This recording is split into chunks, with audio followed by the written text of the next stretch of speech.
মঙ্গলবার সকাল 11টায় রাজধানী যাত্রাবাড়ির ঢাকা চট্টগ্রাম মহাসড়কের চিত্র এটি। সকাল থেকেই টহল দিচ্ছে সেনাবাহিনীর সাঁজোয়া যান। সারা দেশে চলমান কারফিউয়ের চতুর্থ দিনেও সড়কটি অনেকটাই যানবাহন শূন্য। জরুরি প্রয়োজনে রিকশায় ছিল সবার ভরসা। তবে গেল কয়েকদিন ভীতিকর অবস্থা ছিল বলে জানান বাসিন্দারা।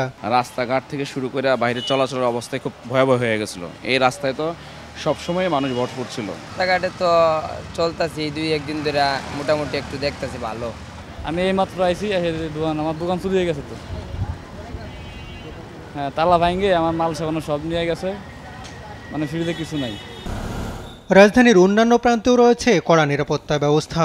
তল্লাশির মুখে পড়তে হয়েছে মোড়ে মোড়ে। তবে আইন শৃঙ্খলা পরিস্থিতির উন্নতি হওয়ায় স্বস্তি ছিল সাধারণ মানুষের মধ্যে। সেনাবাহিনী থাকলে আমরা ভালো মতো চলাফেরা করতে পারি, আমরা দুইটা ডাল ভাত খেতে পারি। এখন এটা তো সব সময় থাকবে না, তো অবভিয়াসলি এখন এক্সেপশনটাকে মেনে চলতে হবে।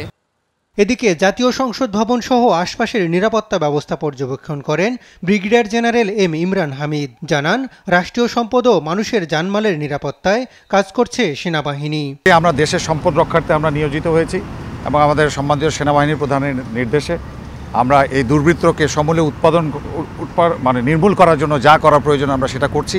আপনারা দেখছেন যে দেশের এখন জনমনে একটা স্বস্তি অলরেডি 72 আওয়ার্স আমরা পার করেছি এবং জনমনে স্বস্তি এসছে।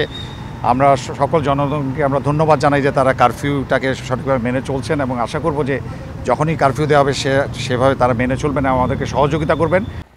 গেল কয়েকদিন থমথমে অবস্থা ছিল রাজধানীর রামপুরা এলাকায়। বাংলাদেশ টেলিভিশন ভবনেও লেগে আছে ক্ষতচিহ্ন।